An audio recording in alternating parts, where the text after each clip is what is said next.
Si pensáis que el laplaciano sirve para encontrar los máximos y mínimos de una función, estáis equivocados, y es un error muy común. ¿Queréis saber en realidad para qué sirve y qué significado físico tiene? Pues este es vuestro vídeo. ¡Empecemos!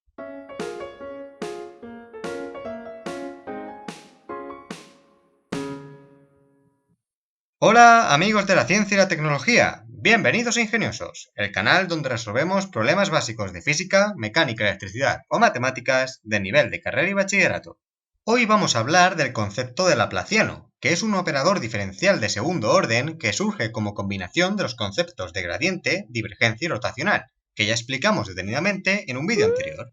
Se denota con el símbolo delta mayúscula o también con nabla al cuadrado, lo que ya nos indica que es un operador de segundo orden, y es aplicable tanto a campos escalares como a campos vectoriales, siendo la manera de cálculo distinta en cada caso.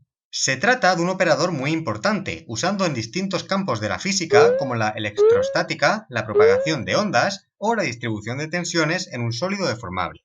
Vamos a explicar el concepto de laplaciano de un campo escalar, ya que es más sencillo de ver gráficamente.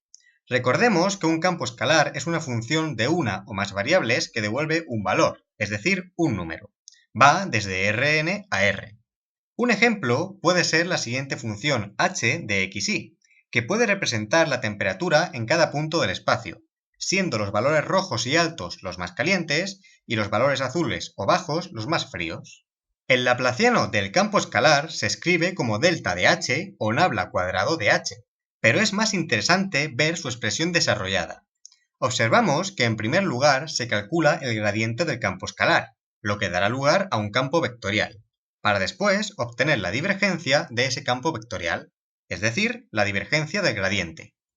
Recordemos brevemente los conceptos de gradiente y divergencia que tenéis más ampliamente desarrollados en el vídeo anterior.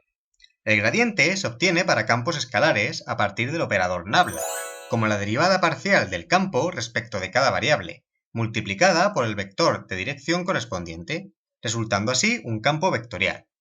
El gradiente en cada punto marca el módulo y la dirección de mayor crecimiento del campo escalar. En el caso de nuestro ejemplo, obtenemos el gradiente derivando el campo respecto a x y multiplicando por el vector y derivando respecto de y multiplicando por el vector j, lo que llamaremos como campo vectorial v. Si lo representamos, podemos ver cómo efectivamente los vectores marcan en todo momento la dirección de mayor crecimiento de la temperatura, desde las zonas más frías a las más calientes, por lo que si escogiéramos un punto de la zona fría, podríamos seguir un camino de inclinación máxima hasta la zona más caliente. Sigamos ahora obteniendo la divergencia del gradiente, es decir, calculando el laplaciano. La divergencia de un campo vectorial se obtiene a partir del operador nabla como suma de las derivadas parciales de cada componente del vector de campo respecto de la variable correspondiente. Es decir, derivamos la componente x del vector respecto a x, la y respecto a y, y así sucesivamente con todas las que hubiese, sumándolas todas. El resultado es un escalar que indica la diferencia de flujo de los vectores de campo vectorial en el punto estudiado, entendido como la concentración de la dirección de vectores hacia algún punto. Me explico. Si la divergencia es negativa en un punto, esto indica que los vectores se concentran hacia ese punto, viajan hacia él, mientras que si es positiva, los vectores salen o se alejan de esa posición. Una divergencia nula señala que no ocurre ninguno de estos dos aspectos.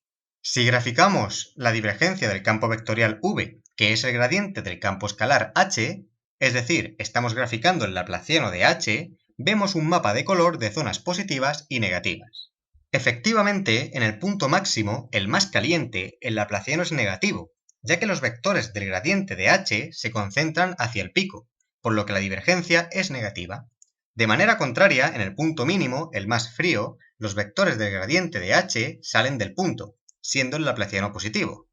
Estos dos son los puntos más significativos, donde más se nota a simple vista la divergencia del gradiente, pero el resto de puntos, en tonos rojizos o azules, también tienen un laplaciano positivo o negativo respectivamente. Entonces, ¿qué nos indica el signo del laplaciano? Para entenderlo, vamos a recurrir al concepto de la segunda derivada de una función real de variable real, o lo que es lo mismo, un campo escalar de una sola variable. En estas tres gráficas vemos la evolución de la temperatura en los distintos puntos de una varilla en función de su posición respecto al inicio, siendo en los tres casos el más caliente el izquierdo y el más frío el derecho. No obstante, se aprecia una diferencia clara en la evolución de la temperatura. De la gráfica de la izquierda se dice que tiene una curvatura cóncava. La del medio es plana y la de la derecha convexa, lo que está relacionado con el signo de la segunda derivada de la función. En el caso cóncavo, la segunda derivada en el punto 2 es negativa, en el caso plano es igual a 0 y en el caso convexo es positiva. El signo de la segunda derivada está relacionado directamente con la variación de la primera derivada de la función, es decir, con la tasa de cambio de la temperatura con la posición. Vemos como en el primer caso la pendiente de la curva se hace más negativa conforme aumenta x, por lo que el descenso de temperatura con la posición cada vez es más pronunciado. Sabemos que el calor va desde los puntos calientes a los fríos, por lo que el punto 2 recibe calor del punto 1, pero cede calor al punto 3. Sin embargo, el punto 2 cederá más calor del que recibe, puesto que la diferencia de temperatura con los puntos fríos de su alrededor es mayor que la diferencia de temperatura con los calientes. Por lo tanto, este punto se va a enfriar y tendrá una menor temperatura en el siguiente instante de tiempo.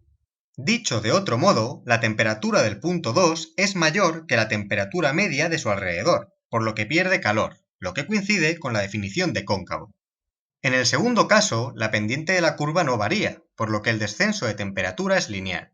El punto 2 recibe el mismo calor que da. Su temperatura no va a variar hasta el siguiente instante de tiempo, y por lo tanto podemos decir que el valor de la función en este punto es igual al valor medio de los puntos de su alrededor.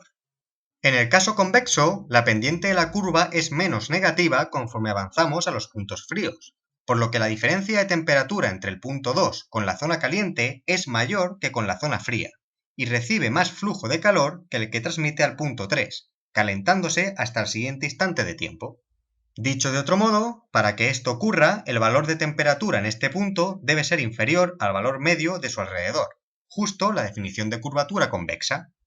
El laplaciano de un campo escalar es equiparable al concepto de segunda derivada, por lo que donde sea negativo, el campo es cóncavo, y esos puntos tienen un valor mayor que el valor medio de los puntos de su alrededor, y donde sea positivo, el campo es convexo. De hecho, al trabajar en coordenadas cartesianas como lo hemos hecho obteniendo la divergencia del gradiente, el laplaciano coincide con la suma de las derivadas parciales segundas, lo que en caso de depender el campo de una sola variable, coincide con la segunda derivada de la función. Volviendo entonces a nuestro ejemplo, justo en la zona caliente la curvatura es cóncava, y esos puntos perderán temperatura al estar más calientes que los puntos de su entorno más próximo, mientras que la zona fría tiene una curvatura convexa, y ganarán temperatura al tener un valor inferior al valor medio de los puntos de su alrededor. Por último, os muestro cómo se obtiene el laplaciano de un campo vectorial a partir del gradiente de la divergencia menos el rotacional del rotacional, pero su concepto físico no es muy obvio y no lo vemos en este vídeo. Para terminar y como siempre, os propongo que analicéis la curvatura de este campo escalar para ver si habéis comprendido los conceptos. Esto ha sido todo por hoy, muchas gracias por elegir el canal para seguir aprendiendo, podéis dejar cualquier pregunta en los comentarios en la dirección de correo si queréis que resuelva algún otro tipo de ejercicio, y estáis invitados a suscribiros. Gracias y recordad, en el saber nunca cabe la saciedad. ¡Hasta otra!